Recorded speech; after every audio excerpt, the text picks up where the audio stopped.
Bonjour, bienvenue. Aujourd'hui, je suis heureux, très heureux de rencontrer et de vous présenter une femme pétillante. Oui, une femme très pétillante, vous allez voir. Et puis aussi, elle est coach pour hommes. Et puis, elle permet aux hommes de se libérer des conditionnements. On a cette particularité ensemble de liberté qui nous tient très à cœur. Alors, aujourd'hui, je reçois Anne-Laure. Bonjour Anne-Laure.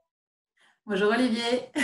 Voilà, alors je vais te laisser te présenter un petit peu, nous dire, pour ceux qui te connaissent pas, nous dire qui tu es, ce que tu fais. Et puis, on parlera de liberté ensuite. OK?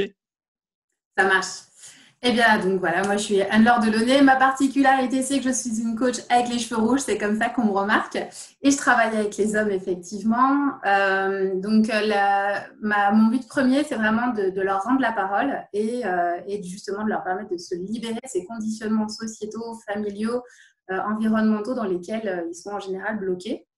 Et parce que voilà, c'est quelque chose qui me tient énormément à cœur de par mon parcours personnel, de par mon parcours professionnel parce que j'ai pu remarquer dans la société dans laquelle on vit, où j'ai pu voir que les hommes étaient quand même vachement laissés pour compte et qu'il y avait une grosse injustice et qu'il fallait la réparer.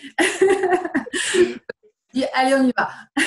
Ouais, c'est vrai que dans ce monde du développement personnel, on parle beaucoup des femmes. Les femmes sont très présentes, je trouve. Alors, après, les hommes sont plutôt dans le business, dans tout ce qui est côté argent ou séduction, on les retrouve là-dedans. Mais c'est vrai que dans le développement personnel, c'est beaucoup, on voit beaucoup de femmes. Et c'est vrai que c'est vraiment sympa toi, de faire ce travail-là et d'axer vraiment sur les hommes. Et c'est ta particularité, en dehors de tes cheveux rouges. Et justement, toi, juste la liberté, comment tu l'entends? Comment tu vois ça, toi? Alors, la liberté, pour moi, elle a deux pans, en fait. Il y a la liberté d'être et la liberté de faire. Et pour moi, c'est deux choses complètement différentes. Il y a déjà la liberté de faire. Donc, on va me dire, oui, mais on a toujours des impératifs, des contraintes, etc. Mais ça, c'est encore une façon de voir les choses, hein, de comment est-ce qu'on gère justement ces contraintes. Moi, je suis maman solo de 2 enfants. Je ne les considère pas comme des contraintes. Ça ne m'empêche pas de vivre de mon entrepreneuriat, de me déplacer si j'ai besoin et en même temps de remplir mon rôle auprès de mes enfants. Donc, vraiment, il y a cette liberté voilà, de faire et puis il y a cette liberté d'être, être juste soi, sans justement vouloir coller aux besoins et aux envies de la société, à ce qu'on attend de nous. Moi, j'ai été très longtemps conditionnée par mon enfance, comme tout le monde, hein, tu vas me dire, mais ça m'a vraiment bloquée pendant 15 ans dans un mariage, donc c'est un peu long quand même jusqu'à la prise de conscience. Donc, il y a cette liberté d'être, juste être soi, sans se préoccuper de ce que les autres attendent de nous, sans se préoccuper de ce que la société attend de nous, qu'on soit homme ou femme. Et pour moi, c'est essentiel. C'est vraiment, enfin, moi, c'est ce qui m'anime au quotidien. Oui, on en parlait juste avant. Il y a un truc, c'est les hommes, on les voit beaucoup ils sont beaucoup enfermés et conditionnés dans ce rôle d'homme qui rapporte l'argent à la maison, qui s'occupe de la famille, mais du côté matériel et pas forcément du côté affectif. Alors que moi, je pense qu'on est les deux, hein, encore une fois, le personnel, le professionnel, tout ça est lié et ça. Et toi, comment tu vois ça justement dans peut-être d'être soi-même pour les hommes et d'être père ou dans cette vulnérabilité, cette sensibilité en fait? Mais déjà, voilà, tu as dit le mot magique, hein, la vulnérabilité. Moi, pendant très longtemps, pourtant, même en tant que femme, j'ai associé vulnérabilité à faiblesse. Donc déjà, c'est déjà couper ça, c'est que la vulnérabilité, c'est juste l'expression de qui on est avec nos forces et nos faiblesses entre guillemets. C'est-à-dire que voilà, on a le droit de s'autoriser à pleurer, on a le droit de s'autoriser à avoir des émotions négatives et à les dire, à les vivre, à les exprimer. Et les hommes aujourd'hui ont cette pression. Alors ils ont cette double pression et ce double message. Hein. Surtout, sois fort. En même temps, ouais, sois quand même sensible un peu, mais pas trop, pour que je puisse quand même pouvoir me reposer sur toi. Et dans le boulot, c'est pareil. Il faut qu'il soit voilà, strong, comme je dis, qu'il soit vraiment bien, bien présent. Et en même temps, on leur demande de manager dans la douceur, dans la compréhension, etc., etc. Je pense qu'il y a vraiment une scission. et ils ne savent plus trop s'y retrouver, alors que c'est essentiel de pouvoir être dans le faire ce qui nous anime, etc. et pouvoir s'autoriser à avoir des émotions, à les dire, à ne pas être d'accord, à être en colère, à être triste, etc. Et c'est comme ça que les choses deviennent fluides. Et c'est comme ça que tu parlais du perso et du pro. Tout s'emboîte naturellement et ça fait un tout. Il n'y a pas d'un côté le pro, d'un côté le perso. On le sait bien, hein, nous en tant qu'entrepreneurs, de toute façon, tout se mélange.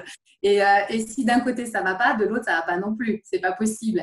Ou alors on se noie d'un côté pour éviter de regarder l'autre, mais ce n'est pas une solution non plus. Et on arrive à des personnes qui se rendent malades ou qui sont complètement éteintes. Et ça, c'est ce que je vois beaucoup autour de moi.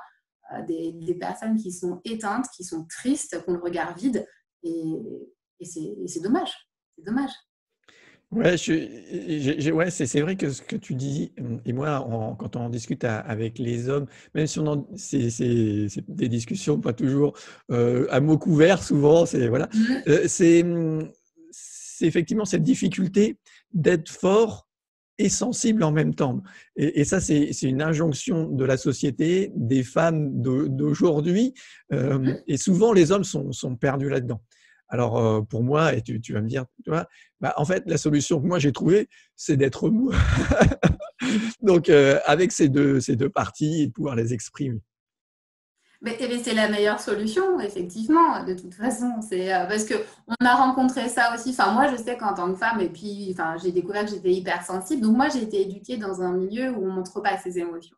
Et en plus, moi, je me suis fait une promesse à moi-même, c'est que je ne serais pas faible comme les femmes de ma famille. Donc, du coup, je me suis construite un peu en mode un peu masculin, féminin, un peu sympa. Et c'est vrai qu'à un moment donné, il fallait que je sois forte. Donc, ne pas montrer, ça sous-entendait ne pas montrer mes émotions, mais j'étais hypersensible. Donc, quand ça débordait, c'était volcanique.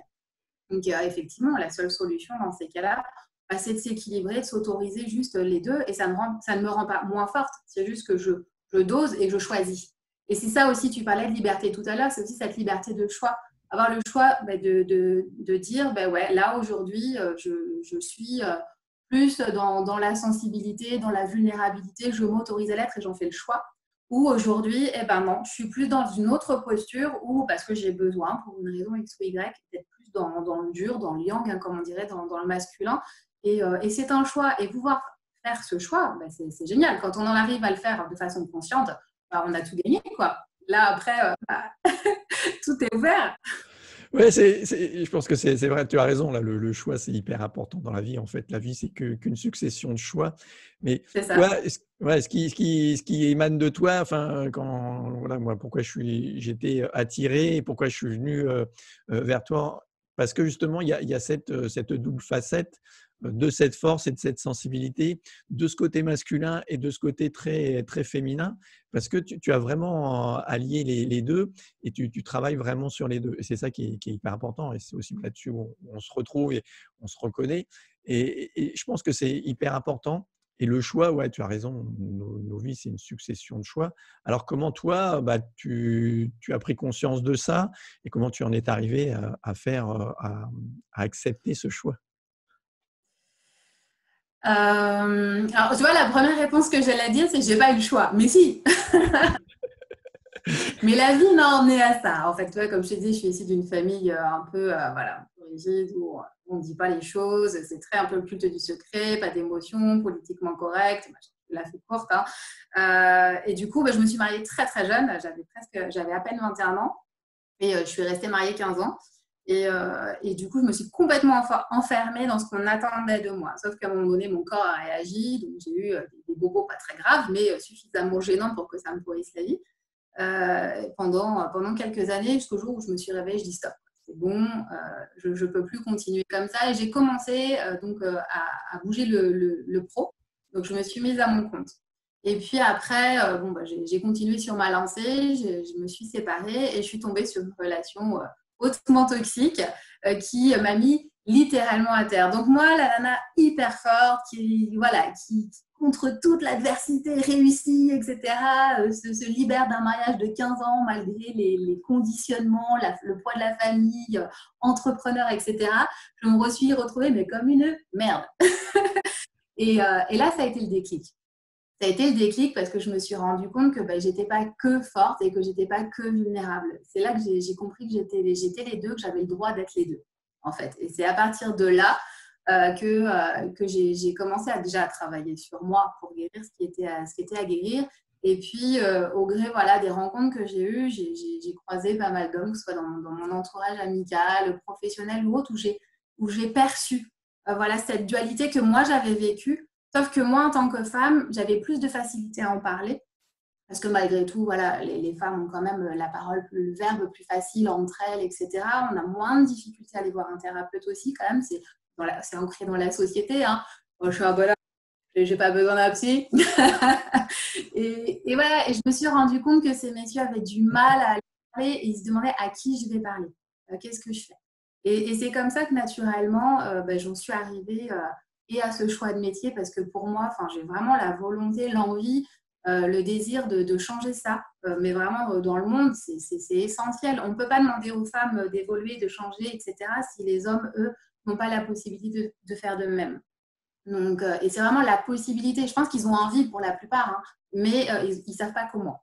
Donc, c'est vraiment leur ouvrir cet espace-là. Et voilà. Donc, c'est comme ça que petit à petit, j'en suis arrivée là. Parce que moi, je me suis équilibrée par rapport à ces deux parties-là. Et c'est comme ça que voilà, je suis arrivée au coaching et aux hommes. D'accord, oui. Et je pense que c'est le mot, c'est ça, c'est cet équilibre en fait, d'arriver à trouver cet équilibre. Et dans les conditionnements, toi, qu'est-ce que tu vois chez les hommes? Quels sont les conditionnements que tu vois le plus ou qui sont les plus douloureux? Je sais, voilà. C'est assez, ça va être assez basique en fait, mais il y a vraiment, on ne parle pas. Surtout, on ne parle pas des choses qui pourraient rendre vulnérables ou sur lesquelles on pourrait être jugé. Je vais donner un exemple tout bête, mais l'autre jour, j'écoutais une interview d'un acteur américain qui disait avoir été violé, qui avait subi des violences sexuelles, et la juge lui dit vous êtes fort, pourquoi vous n'êtes pas défendu? C'est comme si on demandait à une nana pourquoi elle n'a pas crié, quoi. Et en fait, pourquoi il n'en a pas parlé avant aussi? Mais parce qu'il avait peur d'être jugé, donc c'est souvent la peur. Et puis parce qu'on est dans une société qui juge facilement. Donc, on est conditionné de toute façon à ne pas parler de choses pour lesquelles on pourrait être jugé. Et ils sont aussi conditionnés à devoir subvenir à leur famille. S'ils veulent être hommes, il faut qu'ils aient de l'argent, il faut qu'ils soient puissants, il faut que le physique suive. On le voit, on parle des dictats pour les femmes, mais les hommes ont les mêmes, etc. On les mêmes. Alors quand ils sont trop beaux, ils sont jugés. Quand ils ne le sont pas assez, ils le sont jugés aussi. C'est compliqué en fait. Ils ont les mêmes conditionnements que les femmes en fait, hein. Sauf qu'ils sont plus enfermés que nous dedans, parce qu'on ne leur a pas laissé l'opportunité d'en sortir, parce qu'ils sont encore plus jugés durement, finalement, que les femmes quand ils en sortent. Une femme qui pleure, à la limite, ça va être une pauvre petite chose, mais un homme qui pleure, on se fout de sa gueule, quoi. Je schématise, hein, bien évidemment. Hein. Ouais, je pense que c'est… Ouais, tu as raison, c'est vrai que les conditionnements, finalement, sont les mêmes, mais l'expression et la place, la liberté de cette expression, elle est pas la même parce que notre société, elle conditionne, voilà, un homme c'est comme ça, une femme c'est comme ça. Et même s'il y a eu beaucoup, je trouve effectivement d'évolution chez la femme, il en reste encore, hein, voilà, tout n'est pas gagné. Mais chez les hommes, c'est là. Et en même temps, on en parle moins, et on l'exprime moins, c'est vrai. Et bon, c'est aussi, je prends ça aussi pour moi en tant qu'homme, on l'exprime moins. C'est aussi de notre responsabilité, on a le choix. Hein. Bon, moi, j'ai fait le choix de montrer mon hypersensibilité, ma vulnérabilité. Oui, je pleure, voilà. Et puis j'aime ça, j'aime montrer mes émotions, j'aime vivre ces émotions. Donc tout ce côté-là, il est important sur le côté émotionnel. Ça renvoie, je dirais, à quelque chose, c'est à la différence. C'est montrer, en fait, cette différence qui, au final, on n'est pas vraiment différent, mais c'est de le montrer. La différence, c'est vraiment ça, de montrer ça et comment on vit cette différence. C'est ça. C'est ça. Et puis, il y a cette notion, voilà, beaucoup de comparaison aussi au masculin qui est quand même très présente. Hein. Les hommes vont avoir tendance à se mesurer pour se valoriser, ce qui est un petit peu moins vrai chez les femmes. Donc, du coup, ça les incite aussi un petit peu moins à parler, à se libérer. Enfin, voilà. L'autre jour, on discutait, on parlait aussi de ce qu'on appelait les pervers narcissiques dans les relations. Et hier, je lisais un témoignage d'un homme qui disait avoir été victime d'une femme. Pareil, on va plutôt utiliser le terme toxique, hein, puisque pervers narcissique, c'est quand même un peu stigmatisant. Mais il est resté 1 an et demi dans une relation comme ça sans pouvoir s'en sortir. Et les problématiques qu'il avait étaient exactement les mêmes qu'une femme aurait rencontrées, à savoir de la dépendance affective. Sauf que voilà, il a eu les mêmes difficultés qu'une femme à les identifier, les mêmes difficultés qu'une femme à en sortir, à la différence près qu'il n'avait personne à qui en parler, ce qui n'était pas pris au sérieux. Parce qu'on croyait plus facilement voilà, qu'il aurait pu s'en sortir. Bah ouais, c'est un homme, quoi, mince, comment il peut se laisser. Et tu vois, et c'est ça qui est difficile pour eux. Et c'est aussi pour ça que leur libérer la parole est plus difficile. C'est que tout de suite, il y a ce truc, bah attends, comment t'as fait pour pas t'en sortir plus tôt, quoi, t'es un homme. Et je pense que c'est la plus grosse connerie qu'on puisse dire à un garçon quand il est enfant, quoi, soit un homme. Oui, c'est vrai. Enfin, moi, je suis maman de 2 garçons, donc voilà. Ouais. Ça me fait penser, moi aussi. Je crois que c'est un truc que je dis pas. Je dis pas à mes enfants, soit un homme, non. Ouais, c'est un truc. Ouais. Non, puis ça ne te viendrait pas l'idée de dire à ta fille, sois une femme, quoi. Non, ouais, plutôt sois toi, écoute-toi, oui. C'est ça. Je pense que le meilleur conseil et le meilleur truc à leur inculquer, et pour les enfants, c'est l'éducation, c'est l'exemple. Pour moi, voilà, c'est donner l'exemple. Donc, je fais ce que je peux, moi, en donnant mon exemple, en étant le plus honnête avec moi-même, le plus sincère. Et puis ça permet de donner cet exemple et de les faire grandir, je pense, oui. Sur les hommes, on est d'accord, ouais, je trouve qu'il y a beaucoup de violences faites aux femmes, on en parle beaucoup, et c'est aussi oublier la violence faite aux hommes. Et c'est pas du tout, encore une fois, on n'est pas dans le jugement pour minimiser l'un ou Ah, l'autre. pas du tout. Non, l'idée n'est pas du tout d'annuler les violences faites aux femmes ou de les excuser ou quoi que ce soit. Au contraire, hein, c'est juste de libérer, d'ouvrir un espace de parole pour ces messieurs. Ouais, c'est ça. Et c'est parce que je pense qu'aujourd'hui, il y a vraiment un réel besoin, et il y a une réelle urgence, je pense en ça. Parce que là, pour moi, c'est lié. C'est-à-dire que cette violence faite aux femmes, les hommes, c'est parce que quelque part, ils se sentent enfermés, ils sont prisonniers de certaines choses, et qu'il faut que ça sorte. C'est le principe un peu, moi, je trouve, de la colère. C'est que cette colère, elle est en nous et qu'il faut qu'elle sorte. Et souvent, malheureusement, les personnes, quand ils n'arrivent pas à gérer leurs émotions, à vivre leurs émotions, à se libérer de ça, ils la portent sur l'autre. La colère, on la porte sur l'autre. Et c'est ça qui est problématique, je pense.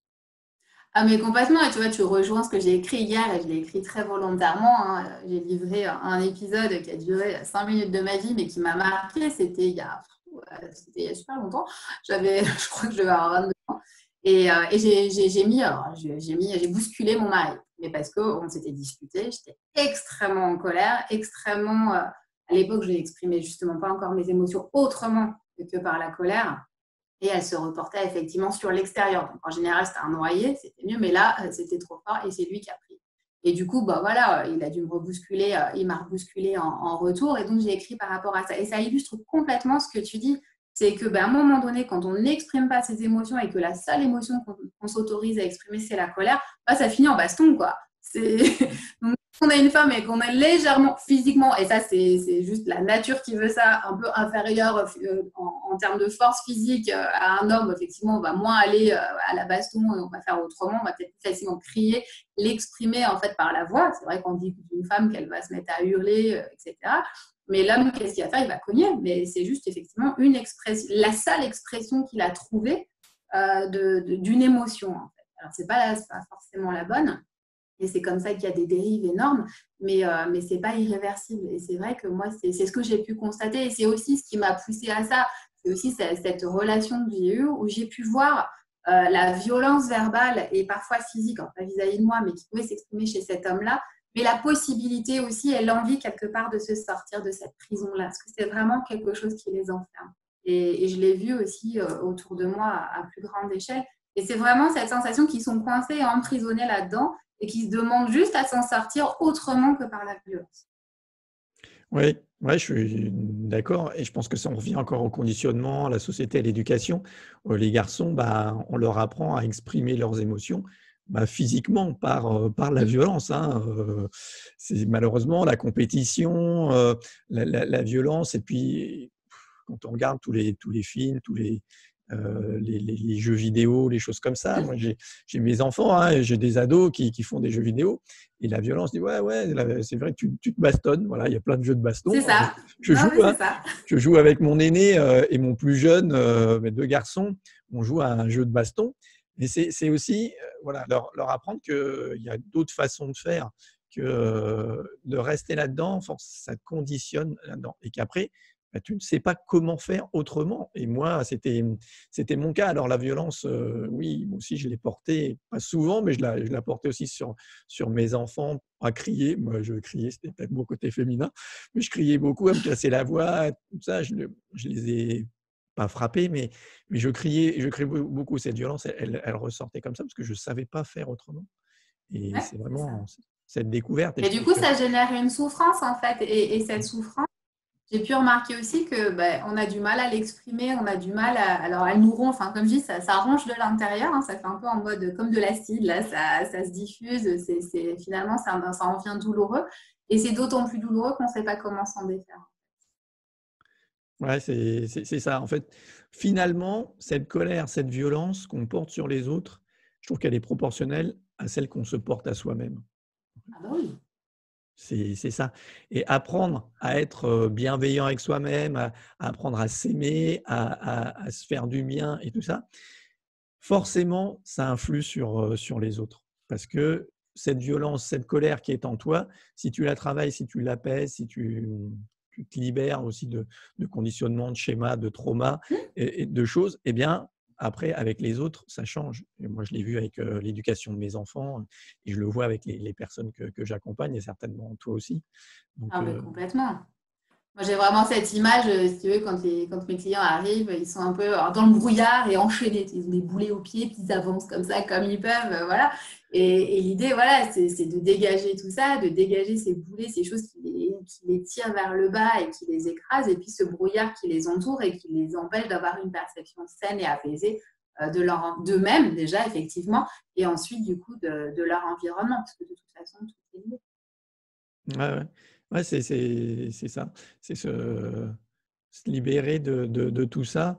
Je trouve que c'est le chemin, enfin, pour moi, c'est hyper, important. Déjà d'en prendre conscience, c'est la première étape et puis après de trouver les moyens, trouver les personnes avec qui tu vas pouvoir exprimer ça, tu vas pouvoir travailler ça et changer ça et pour moi, là, ça me fait penser à, en fait, ce qu'on souhaite le plus dans la relation, amoureuse, dans la relation avec nos enfants, tout ça, c'est faire en sorte que les autres soient heureux, parce que ça nous rend heureux toujours.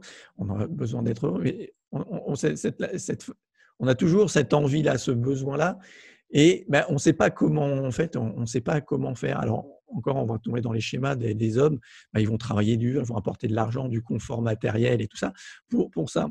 Qui est pas forcément la frustration vient après que c'est pas forcément toujours reconnu, que, la femme ou les enfants voudraient autre chose, peut-être plus de d'émotions, de sensibilité, de choses plus tactiles que les hommes savent pas forcément faire. Mais on en revient à ça, en fait, à l'amour de soi. C'est ça. Mais moi, comme je dis, soyez égoïste, hein. Mais le bon égoïsme. Et moi, comme tu disais, tu l'as vu chez toi, mais moi, je l'ai vu chez moi, en me centrant, entre guillemets, plus sur moi. Mais j'ai des enfants et un équilibre familial beaucoup plus intéressant, enfin beaucoup plus apaisé. Mes enfants sont beaucoup plus épanouis. Pourtant, je passe pas plus de temps avec eux, mais par contre, voilà, il y a comme moi, je suis bien, comme je leur dis, si vous avez une maman qui est heureuse, épanouie, etc., bah vous, par effet miroir, hein, vous l'êtes aussi, et du coup, on s'équilibre comme ça. Donc, effectivement, hein, il faut déjà commencer par soi, et après, ça rayonne autour de soi. Donc, c'est pas cet égoïsme centré sur soi où on ne s'occupe plus des autres. Déjà, s'occuper de soi, se guérir soi-même et s'apaiser soi-même. Et ensuite, on est à même justement de pouvoir apporter de l'amour et du bonheur, etc., aux autres. Et c'est ce que j'appelle, moi, l'amour inconditionnel, en fait. C'est juste s'aimer pour qui on est de façon inconditionnelle, en acceptant ses forces, ses faiblesses. On en a tous, hein, de toute façon, des défauts. Ça, c'est comme ça. Et les autres en ont aussi. Il y aura toujours des choses qui ne nous plairont pas, ni chez nous, ni chez les autres. Et c'est comme ça. Mais apprendre à s'aimer comme ça et aimer les autres, voilà, et la vie et les épreuves de la vie de façon inconditionnelle, tout simplement. Ouais, ouais, et surtout, prendre conscience qu'on n'est pas parfait et que forcément, comme tu me dis, les autres, on a toujours des jugements, on a toujours, des défauts, on voit toujours des défauts chez les autres. C'est pas ça, personne n'est parfait. C'est mieux les reconnaître, mieux arriver à passer ça, à changer ça et justement, toi, aussi, comment tu permets, cette étape de changement? Alors, moi, j'ai toute une boîte à outils, en fait, avec laquelle je travaille. Hein. Je vais travailler aussi bien avec des outils de PNL que de ce qu'on appelle de l'art-thérapie, que de FT, que voilà, de visualisation, d'écriture, enfin voilà, toute une boîte à outils. Mais je suis quelqu'un qui travaille à l'intuition. Donc, je ne vais pas accompagner deux personnes de la même façon. Je ne sais pas faire.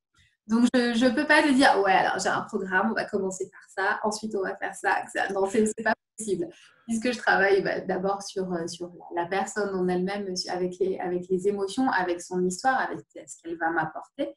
Et puis, j'ai aussi un petit bonus, c'est que je perçois, je ressens et je vois les émotions ou les choses que les gens, des fois, ne disent pas ou n'ont pas encore conscience, qui, moi, me permet d'aller chercher, d'amener la personne à verbaliser ce que je perçois. Et du coup, c'est comme ça qu'on va les dégommer, voilà, des vilains schémas, des croyances, et petit à petit déconstruire ce qui a besoin d'être déconstruit. Et non pas ce que la personne pense avoir besoin d'eux. Parce que on va derrière. Quand on a conscience de quelque chose, c'est qu'il faut aller chercher plus loin et voir ce qui se cache derrière. Et c'est vraiment, le travail que je fais, c'est vraiment ça, c'est aller chercher derrière ce que l'on voit, le petit truc là qui fait que si on ne l'enlève pas, et le schéma se répétera et que finalement, le travail qu'on aura fait ne sera pas pérenne. Et moi, j'ai vraiment… il est important pour moi que quand on a terminé l'accompagnement ensemble, les personnes aient toute capacité à appréhender leur vie d'après. La vie, ce n'est pas linéaire. Il y a des fois, on a tous des épreuves à tout moment de notre vie. Mais après, ce qui fait la différence, c'est notre capacité et les outils et les clés qu'on a à y faire face et à savoir comment réagir. Voilà, je pense qu'on est sur la même ligne de coaching, d'accompagnement. C'est pas pour rien qu'on est là aujourd'hui. Il n'y a pas de hasard. Avec des outils différents, une personnalité, une intuition différente, mais je suis tout à fait d'accord avec ça. Les gens viennent avec une problématique et notre travail à nous, c'est de voir ce qu'il y a derrière et de travailler, leur permettre de travailler ce qu'il y a derrière. Tu parlais de dépendance affective tout à l'heure chez les hommes et je pense qu'elle est très présente. J'en suis un grand témoin. Elle est présente chez de nombreux hommes. Et pour moi aussi, ce qui est important, et tu vas me dire, c'est de permettre aux gens de devenir autonomes, de devenir cette autonomie avec ces outils-là. Ah, mais complètement. Enfin, voilà, quand je te disais qu'ils aient tous les outils et les clés, c'est que demain, ils savent faire. Moi, j'ai des fois des retours de personnes que j'ai accompagnées, le petit coup de fil là qui rassure un peu, mais ils savent déjà. C'est juste parce que de temps en temps, et on est tous, c'est l'humain, hein, on a des fois besoin d'avoir une petite piqûre de rappel, le petit truc qui rassure, mais ils savent déjà comment réagir, ils savent déjà comment faire et ils savent comment se vivre l'émotion, ça c'est clairement ton credo, hein, d'être à l'écoute de soi, de cette émotion et non pas essayer de la bloquer, de la refouler. Et ils ont toutes ces clés. Après, il y en a d'autres aussi comme ce dont je te parlais, la théorie polyvagale qui permet de switcher son état interne, parce que des fois on n'a pas le temps, on est au boulot en réunion, on n'a pas le temps de laisser l'émotion s'exprimer, donc on verra ça plus tard, hein. Donc ça fait partie des outils et du coup ça leur permet d'être complètement dans l'autonomie, mais aussi de grandir, parce que comme je dis, on débroussaille. Moi c'est un accompagnement de 3 mois que je fais qui est largement entre guillemets suffisant, débroussailler, mais vraiment bien ce qu'il faut. Mais après, la vie nous remet face à des choses qui ne sont pas complètement réglées, comme par exemple la dépendance affective. On sait très bien que ça nous prend du temps, mais que même si on faisait, je ne sais pas, une thérapie d'un an, et ben, on aurait encore des petits morceaux à régler tout au long de notre vie. Mais ils ont les outils et ils ont l'autonomie nécessaire pour dire, ah ouais, ça par contre, il faut que je fasse gaffe, je vais aller quand même utiliser les outils que j'ai et puis je vais dégager ça.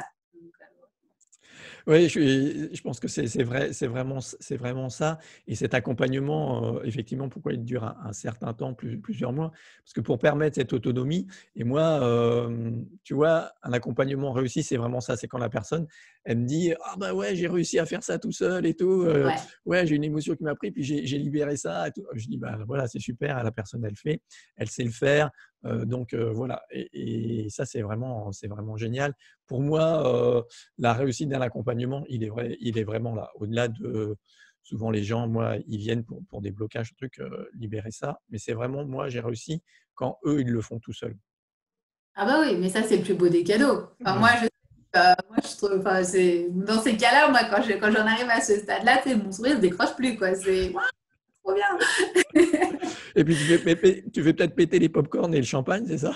Ah bah oui, forcément, mais ça se finit toujours comme ça. Ah ouais.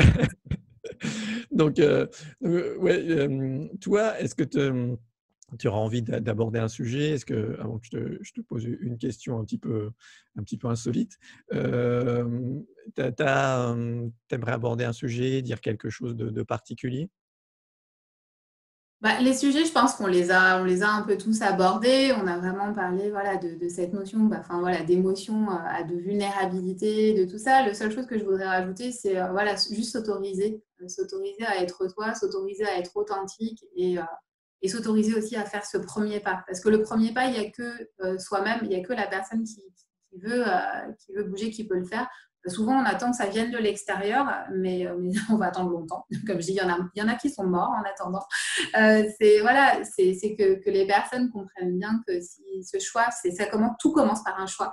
Et le choix d'aller bien et le choix d'avoir envie de vivre sa vie, non plus de la subir. Et pour moi, c'est vraiment… donc, comme tu l'as dit, toi comme moi, on travaille de façon totalement différente, mais je pense que notre but ultime est le même, c'est qu'ils soient autonomes et qu'ils vivent leur vie et qu'ils ne soient plus dans le côté je regarde la vie passer ou je la subis ou où je me lève le matin en mode j'en peux plus et je me couche dans le même état. Non, c'est vraiment ce côté pétillant, ce côté popcorn et champagne. Et ça, voilà, si on arrive à changer le monde, à apporter quelques gouttes de ça dans le monde, et ben on aura réussi en fait, quoi. Ouais, c'est ça, c'est vraiment la décision. Après maintenant, voilà, les gens, tu disais, enfin, cette décision, des fois, on n'a pas le choix. Tout à l'heure, tu disais ça et finalement, si on a le choix, la vie, elle nous enferme, ou elle nous donne enfin, nous, on s'enferme, elle nous donne des expériences, un vécu et soit on décide de s'enfermer, de rester là-dedans, de souffrir, de rester, ouais, en mode survie, on va dire quelque chose. Mm. Même s'il y a des parties, on peut être en couple, on peut avoir des enfants, il y a des petits bonheurs et des choses comme ça. Mais au final, on se laisse enfermer. Et de prendre cette décision, le développement personnel, c'est se développer, se libérer, d'aller, de devenir plus grand. Et je pense que c'est vraiment ça. Merci d'avoir abordé ce côté-là. Mais c'est vrai, c'est vraiment ça, cette décision, elle est hyper importante. Et toi, alors tu as parlé du déclic de la personne toxique que tu avais pour ce changement. Est-ce que tu te souviens de cette décision? Ouais, ouais, c'est vraiment ce truc de c'est plus jamais ça. J'étais arrivée à un stade où déjà je me suis dit comment moi qui suis si forte, j'ai pu descendre si bas. Donc j'ai compris qu'on avait tous la capacité à descendre très très bas. Et je me suis dit, ouais, non, c'est plus jamais ça. Et à partir du moment où j'ai fait le choix que plus jamais je ne m'autoriserai pour le coup à vivre ça parce que c'était pas possible pour qui j'étais, pour ma vision du monde, pour ma vision au sens plus strict de ma famille, tout simplement. Donc, ouais, ça a vraiment été un on-off. Tu vois, c'est bon, on arrête les conneries, quoi. C'était un peu ça. Tu vois, et parce que moi, j'étais moi aussi, hein, comme beaucoup de personnes dans la dépendance affective, etc. Et de dire, ouais, bah non, ouais, c'était ça, on arrête les conneries. Tu t'es lamenté un peu, là, c'est bon, bah non. Et ça n'a pas été simple, hein, parce que ben, toi, comment on sait très bien qu'à partir du moment où on commence à les creuser, ça peut devenir parfois douloureux. On est être face à soi-même, ça bouscule énormément. Mais ouais, c'était beaucoup, c'était le meilleur choix que je pouvais faire pour moi. Oui, oui. Et puis en fait, finalement, on a l'impression qu'on est seul dans cette situation, dans ce sentiment de tomber, de rebondir, de prendre la décision de rebondir et après d'avancer, d'aller voir ses ombres et aller voir l'intérieur de soi. Déjà, on n'est pas tout seul, ben, on se fait accompagner, on se fait aider. C'est pas, on n'est jamais seul finalement.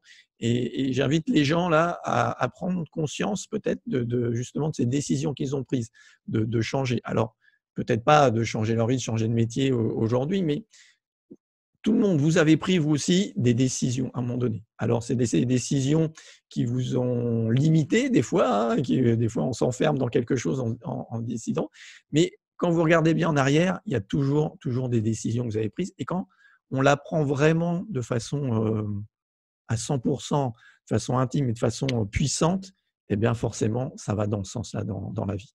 Donc voilà, décider de changer, décider d'avancer, de faire voilà, ce que vous avez envie, et peut-être de vous faire accompagner, de décider ça, et vous allez voir, vous allez trouver la bonne personne, les bons moyens, les bons outils, et vous allez changer votre vie. C'est ça. Ah, mais c'est ça. Et tu vois, je rajouterais même prendre conscience qu'on fait des choix toute notre vie. Parce que, tu vois, j'ai pas le choix. Non, mais j'ai pas le choix de rester dans cette société. Non, mais j'ai pas le choix de rester dans mon mariage. Moi, j'ai une amie, elle n'est pas épanouie. Et je dis pas qu'il faut que les gens se séparent, hein, pas du tout ça. Mais elle me dit, non, mais j'ai pas le choix. Et moi, je l'ai eu beaucoup, ça. Bah, je fais pas le choix, je suis mariée. Ben, si, j'avais le choix de rester comme j'ai fait le choix de rester. J'aurais eu le choix d'aller voir un thérapeute. J'aurais eu le choix On a le choix de plein de choses. Mais c'est des choix. Et le fait de ne rien faire est aussi un choix. Et ça, il faut mettre de la conscience là-dessus. Ah oui, oui, le non-choix est un choix.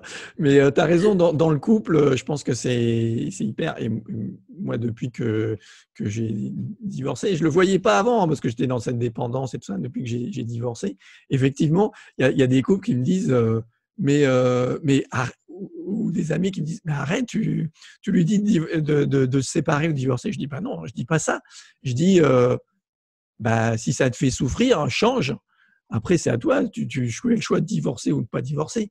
Mais j'en ai combien qui sont bloqués dans leur couple. Alors, les femmes, beaucoup, financièrement. Ils disent, ben, je suis bloqué financièrement parce que je ne gagne pas Ouais, alors suffisamment ça, c'est de la d'argent. connerie, ça. Ouais, c'est de la connerie, tout à fait. Mais ça, je pense que c'est le premier truc qui vient. Et après, Ouais. c'est les enfants aussi. Les enfants, ouais, mais j'ai les enfants, j'ai pas le choix. Ou j'ai l'enfant, voilà. Ben, oui, mais non. Non. C'est ton choix. Oui, mais non. Voilà. Et Donc, ça, ouais, ça, je peux en témoigner, oui, mais non. ouais. J'avais une problématique et pourtant, ça ne m'a pas empêché d'eux. Donc, non, c'est des fausses excuses, ça. C'est des excuses qu'on se donne. Comme on dit, c'est du bullshit, des Mm. histoires qu'on se raconte pour ne pas passer à l'action et ne pas se confronter à ce qu'il pourrait y avoir derrière.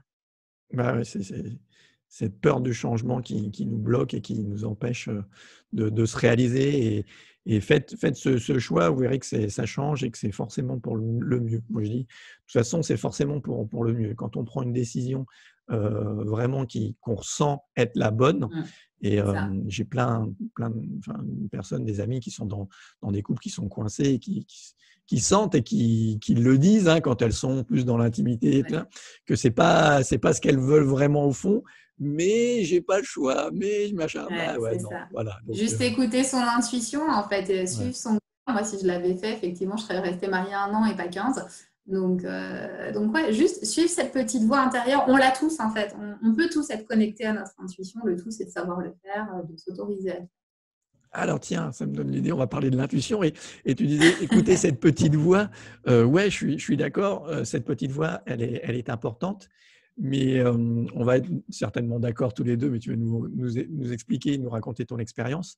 Pour moi, l'intuition et cette petite voix, elle est à écouter dans le corps. C'est-à-dire que ton corps te parle et donc écoute-le. Je pense que c'est le meilleur conseiller. Ah oui, parce qu'à partir du moment où on est dans la tête, alors, il y a la peur, il y a le bon sens, puis il y en a plein d'autres, hein, des petites voix là. Voilà. Donc, non, complètement. C'est voilà, qu'est-ce qui se passe dans le corps? Est-ce qu'on se sent bien? Est-ce qu'on se sent lourd? Moi, c'est un exercice que je fais faire à mes clients, hein. Comment tu te sens dans le corps? Est-ce que quand tu penses à cette décision que tu dois prendre, qu'est-ce qui se passe? Est-ce que c'est lourd? Est-ce que c'est léger? Tout bête, hein, comme tout le monde est capable de ressentir ça. Cette notion de pesanteur ou voilà, de légèreté. Et effectivement, c'est un outil très simple, mais quand on doit prendre une décision, comment je me sens dans mon corps et le corps a la réponse. Ça, c'est clair. Ouais, ça me rappelle tiens, un client qui me disait qu'il a super bien illustré ça, je trouve. C'est ah oui, mais maintenant, c'est vrai que ça a changé. Quand je prends une décision, eh bien, j'ai l'impression que je vais vers l'avant. Tu vois? Ouais, Lui, bah c'était oui. un élan vers l'avant ou vers l'arrière, en fait. Quand il prenait une décision, maintenant, il écoute, il dit: «Est-ce que je vais vers l'avant ou est-ce que ça va vers l'arrière?» Et voilà, après légèreté, lourdeur, enfin, chacun trouve son truc. Et Oui, non, mais ça, c'est ça, c'est en fonction de ce qu'il parle, mais c'est complètement ça. Et on le sent bien des fois, ce mouvement de répulsion face à quelque chose, là, et c'est vraiment le corps qui fait la répulsion, c'est pas la tête, hein. ouais. Mais on pas, ça fait partie des choses qu'on n'apprend pas, en tout cas pas dans notre culture, à être à l'écoute du corps, hein. Il y a une scission qui se fait entre le mental et le reste. Ouais, ça c'est cette connexion, je pense, qui est hyper importante avec son corps. Je pense que moi, ça a tout changé dans ma vie et je pense que ça c'est un truc indispensable. Apprenez à écouter votre corps, à vous connecter à lui. Voilà, les gens s'en font toute une montagne parce qu'ils ont l'habitude, ils ont été éduqués comme ça. Ne pleure pas, mais non, ne fais pas ça, mais oui, sois fort. Donc voilà, il faut se bloquer de son corps, il faut se bloquer de Ouais. parce que les émotions, elles partent dans notre corps, c'est des messages corporels. Donc, on se coupe de ça et on n'écoute plus son corps. On a perdu ça. Alors, on le, on le façonne. Voilà, on le Ça. muscle, on le fait en bonne santé, on fait machin. C'est du paraître, c'est de l'extérieur. On travaille beaucoup Ah, mais c'est l'extérieur du ça. corps, ouais, mais C'est pas ça, l'intérieur. moi, c'est ce qui me fait beaucoup rire, c'est voilà, c'est les vêtements, on parle du maquillage, etc., ou c'est messieurs en costume ou pas, etc., etc. Mais tout ça, c'est de l'artifice pour ne pas voir. Alors, on peut très bien s'en servir, c'est chouette de pouvoir s'en servir, mais quand on le fait en conscience, une fois de plus, sans les dictates et parce que ça nous fait plaisir à nous. Mmh. Ouais, je pense, tiens, pour les femmes, le maquillage, je trouve que c'est hyper marquant. Moi, j'ai connu des femmes qui ne pouvaient pas se présenter en public sans être Ouais. maquillées, quoi. C'est un truc, voilà, pour moi, je préfère les femmes naturelles sans maquillage, même si j'aime ça, voilà, dans une soirée ou occasionnellement. Enfin, voilà, Mhm. c'est sympa. Mais c'est vrai que bah, c'est quand même cacher quelque chose et se Ah, cacher mais quelque chose. c'est un total rejet de soi, hein, de toute Mmh. façon, hein. Quand on est dans cette addiction au maquillage, ou enfin, moi j'en ai connu aussi, c'est un total rejet de sa physionomie, de son physique, de qui on est, de son essence, hein. Puis, bah, le visage, les yeux, c'est quand même assez. Hein. Donc, oui, non, c'est qu'il y a vraiment une coupure nette. Et puis on se met un masque, hein, tout simplement, hein. C'est le masque. Et pour le coup, il est encore plus facile à mettre chez les femmes puisqu'on peut se maquiller. Les hommes aussi pourraient, hein, mais voilà, dans notre culture, ils ne le font pas. Et du coup, effectivement, bah, les hommes vont plus passer par un visage impassible, dénué d'émotions, alors que la femme va pouvoir s'autoriser à avoir des émotions sur son visage, mais elle va les contrôler, et puis ça va être contrôlé aussi par le maquillage. On peut faire beaucoup de choses avec ces artifices-là. Ouais, On peut ouais. maquillage sans aucun problème. Faites tomber les masques, justement, en revenant à soi, en prenant soin de soi, mais vraiment de C'est ça. l'intérieur à son corps. Faites tomber les masques. Moi, j'aime bien dire, souvent les gens, ils viennent, et le travail que moi j'ai à faire, c'est de casser les armures qui se sont mises, ces protections qu'on se met comme ça, on se C'est met ça. alors parce qu'effectivement, à un moment donné, ça nous protège, OK. Mais au bout d'un moment, quand tu as plein de carapaces, plein d'armures, bah, c'est trop lourd. Tu parlais des boulets tout à l'heure, bah oui, voilà, tu vis plus, tu es là, tu avances lentement, bah, parce que tu as toutes ces carapaces, tu as toutes ces protections en fait, Mm. comme le maquillage, comme tout ça, que tu mets des couches, C'est tu mets des ça. trucs. Et alors, enlève tout ça, reviens à toi et tu vas voir que bah, la vie, elle va être beaucoup plus belle. Toi aussi, tu vas rayonner, Oh, tu vas oui. être beaucoup plus beau. Voilà. Donc, si vous voulez être beau, travaillez sur l'intérieur et travaillez sur votre corps, ça va tout changer. Ah, mais c'est clair. Puis ça rayonne après. Voilà.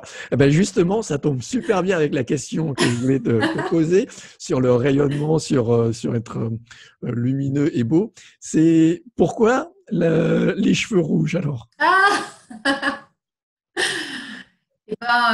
et ben, en fait, il n'y a pas eu. Alors, je suis passée par plein de couleurs, hein, mais toujours quand même dans ces tonalités. Mais j'ai commencé très jeune hein, avec du henné, donc des Mhm. couleurs un peu comme ça.